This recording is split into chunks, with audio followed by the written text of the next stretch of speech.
Child of the King. That song was formed out of just a moment that I was experiencing where I was having an identity problem.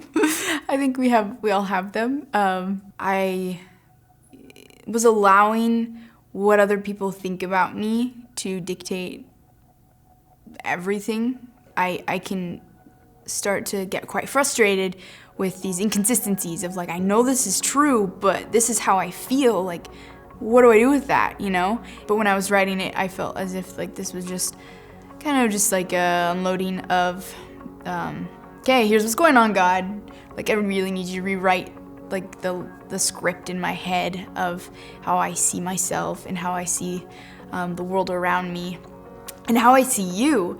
I'm sitting at the kitchen table and feeling like I feel so less than at this moment, you know. I'm allowing all of these thoughts that are surrounding other people and their thoughts about me dictate something, and I really need to like clear out my brain and sing what I know is true, and it's so refreshing, the type of relationship that we have with God.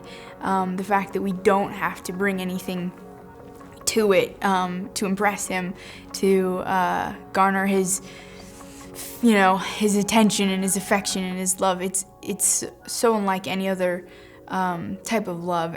Because I'm your kid, because I'm in your kingdom, and because you've made me your child, I can just be, you know? I don't have to put on a show for you. I don't have to fight to be loved by you.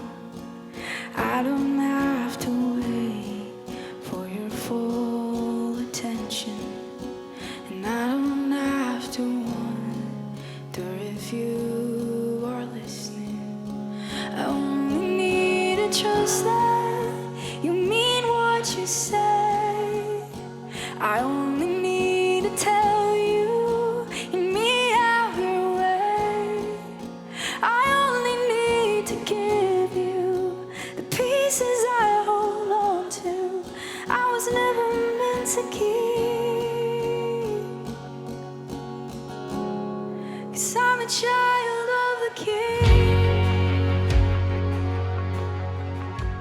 I feel like with the kind of acceptance that God's given us, it feels like it must be too good to be true sometimes, because we don't have anything to compare it to on earth, and we forget. I've come in contact with, this truth about Him so many times, but I'm a human, and so I will, it just starts to dissipate, and if we're not careful, we lose the knowledge of who He is so quickly, and I hate that.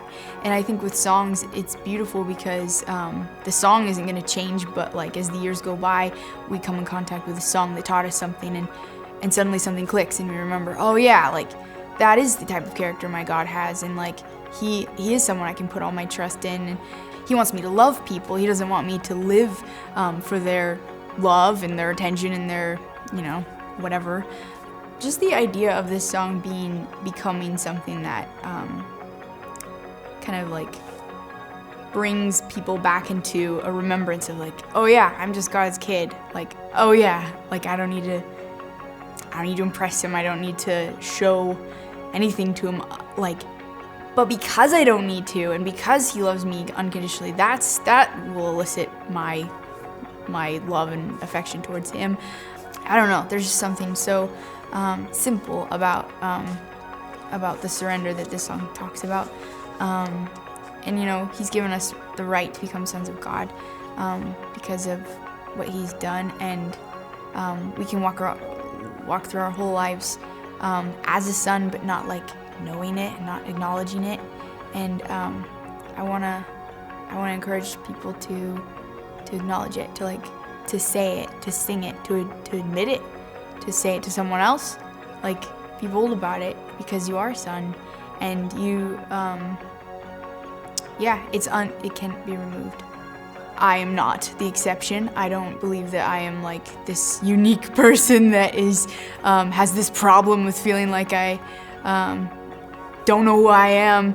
You know, I think a lot of people do, and this is a song that other people can bring into their lives and kind of be used as a weapon, I guess, to like disarm previous notions of our worth, of, you know, our identity, because really there are so many other things we can set our identity on, but they're all movable.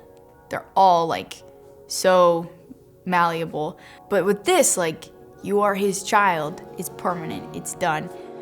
I am a child.